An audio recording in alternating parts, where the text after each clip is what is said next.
Many of you will remember the television program many years ago called Candid Camera. Alan Funt was the host, and it was really funny, the situations they set up for people. Well, there was one episode where took place in the Bronx in New York. A group of high school seniors had taken aptitude tests so that they could discover some of the possible careers that would be good for them. So Alan Funt set up a counselor's office in the high school, and he was going to give the results of the test. So one young man came in, a senior, and he sat down and he said, well, the counselor says to him, well, all the things point to is that you should become a shepherd. And the high school student just sat there looking at him and bewildered. And finally he said, what's a shepherd? And the counselor showed him a picture of a shepherd out in the field taking care of the sheep. And with that, he said, oh, no way, there must be a mistake. That can't be me. And then, of course, Alan Funt lets him know he's been had, and this is all a joke. But I think of it when I read this gospel about the Good Shepherd. Do we know what a shepherd is? Do we know Jesus, the Good Shepherd? We don't see it in our day-to-day life. Driving around West Park, I haven't seen any flocks of sheep, have you? And yet we're conscious of what it is. But Jesus uses that image because a shepherd, as he says in the gospel today, a good shepherd doesn't work for pay. He literally lays down his life for his sheep. 24 hours a day, 7 days a week, they need to be watched over and cared for. If they're in trouble, he needs to go and rescue them. And they get to know his voice. I know them and they know me. And the sheep follow the good shepherd. And how does that place us? Jesus wants us to follow him. And I think one of the things, first of all, is that Jesus is with us always. That's the point. One of the points in the gospel today.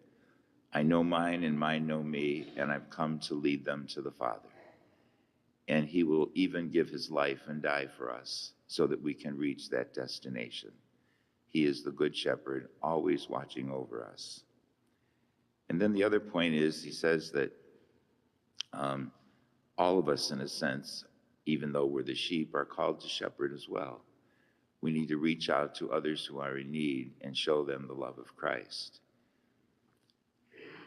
The word pastor comes from a Latin word which means shepherd.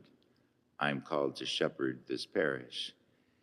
And it's not only the registered Catholic members that are a concern for me, but every single person living within the boundaries of St. Patrick's Parish is my responsibility, whether they're Catholic or not, no matter what their situation. I pray for all of them every day because I know that the Lord is drawing all these people to him, and St. Patrick Parish needs to be a place where they can feel welcome, where they can come to know the Good Shepherd, Jesus Christ. And so often I help people, not because they're Catholic, but because I'm a Catholic. That's why I help them. And so many people come to the door every day needing something, one thing or another. And sometimes I'm criticized for helping people that I don't know. How do you know, Father, if they're telling you the truth? Well, I don't really. But I know one thing, that they come here because they feel that they will be treated well. And even if they're lying to me, they need help somehow. And so if I help them, I don't know what God can do with that, but I leave that up to God. I remember several years ago, my first assignment actually, one night, 2 young ladies came to the rectory. They were about 20 years old.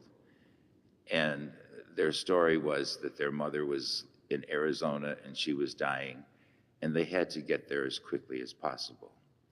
Well, I was a little suspicious of the story, but anyway, they were convincing me.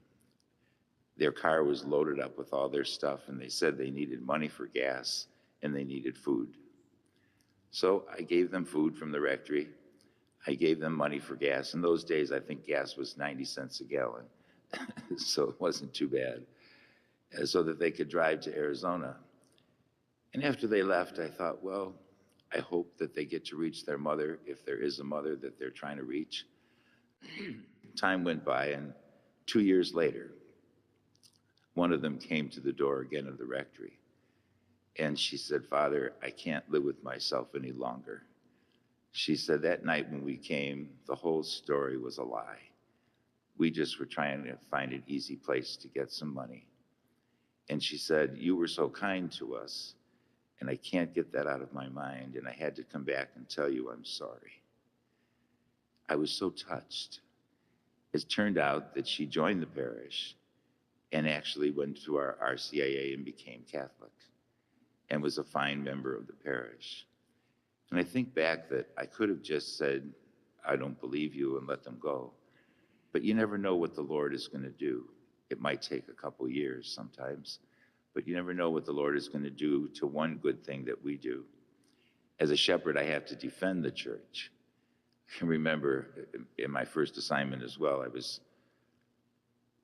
one night the pastor went out of town for the weekend, and previous week to that, he hired a man to be a custodian in the parish.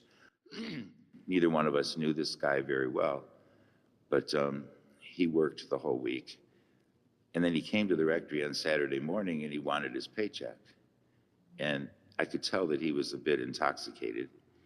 And I said, well, I can't give you the check because I don't know what the pastor said he would give you, and I don't know how to take out all the taxes and all that stuff. So just come back Monday morning and he'll take care of you. He got real angry.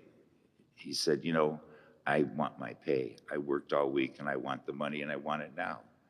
And he was getting more and more belligerent. And I said, I'm sorry, I cannot give it to you. He said, well, I can tell you that I can destroy you and I can destroy this whole church. And he walked out the door and slammed the door. So I was wearing my cassock, the long black robe that we wear. And I went into my office. Just as I sat down, I could hear the crash of glass. I look out the window, and we had these stone flower pots by the door of the church. And I saw him pick another one of them up and smash it on the driveway. And then he took a big chunk and threw it right through the plate glass windows in the vestibule of the church.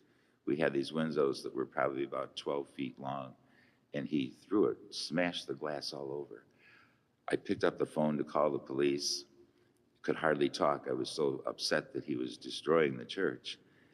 And I think I got the message across to the police, and I ran outside. And with that, he's coming towards me with one of those pieces of stone. And he said, I'll kill you and I'll destroy this church. Well, he heaved the stone at me, and fortunately I was able to duck and it went over my head. With that, I thought, this is enough, I gotta get this guy. So I just kind of bent down and I ran right towards him and I rammed him in the stomach with my head and I got him on the ground. And I'm holding him down, he's cussing and swearing at me, and it was quite an occasion. People walking by saw this priest beating somebody up on the sidewalk. Now you have to realize I was 29 years old and 130 pounds and a lot stronger than I am today. But anyway, finally the police came and subdued the guy. So they took him and put him in jail, and that night I went to the jail to visit him. I stayed on this side of the bars. And they told me that when he got there, they told him he could call somebody, he could get one phone call. So what he was doing was he was trying to call Rome. He was going to report me to the Pope. So we had quite a conversation in the jail that night, and ultimately, he needed a lot of help. And the pastor came back on Monday morning, and between the two of us, we got him the help he needed. And ultimately, he too joined the church, and his whole life turned around. But I think back that I love the church. And if somebody is destroying this church building, I can't not do anything. Looking back, I should not have done what I did. He could have probably done harm to me. But the point is that when you love something, you'll do anything to defend it. And that's what our Lord's trying to get across to us in the gospel today, that he's the good shepherd. He'll do anything, anything to save us, even to be nailed to the cross so that we could have eternal life. That's his goal. And I think that's when I'm inspired by the good shepherd, that he truly is with us always. He'll do everything to get every one of us to heaven. And in the meantime, you and I, as good members of the flock, need to do our part to assist the good shepherd in bringing people to the flock. Whatever good thing we do, whatever kind word we give, whatever it might be, we leave it up to that person and we leave it up to God, the good that can come from one kind act. And so today on Good Shepherd Sunday, I'm so grateful that the Lord has included me and you in his flock of people. And he walks with us every day. And let us just pray that we can be aware that when someone reaches out to us or someone is in need, we will help. The difference between a sheep and a real sheep and us is that when the sheep is caught in a bramble or a bush and the shepherd goes to help it, it'll squeal and react and resist and all that. But the shepherd doesn't pay attention to that. He just keeps on grabbing it until he saves it and breaks it free. The difference between that sheep and us is that we can say no. We can say no to the shepherd. And so let's not do that. Let's always say yes to the shepherd. Let him rescue us. Let him take care of us. There's so many things out there that are a threat to the sheep in our world. And so we have to confront those things and draw people here where they can find their refuge with the good shepherd.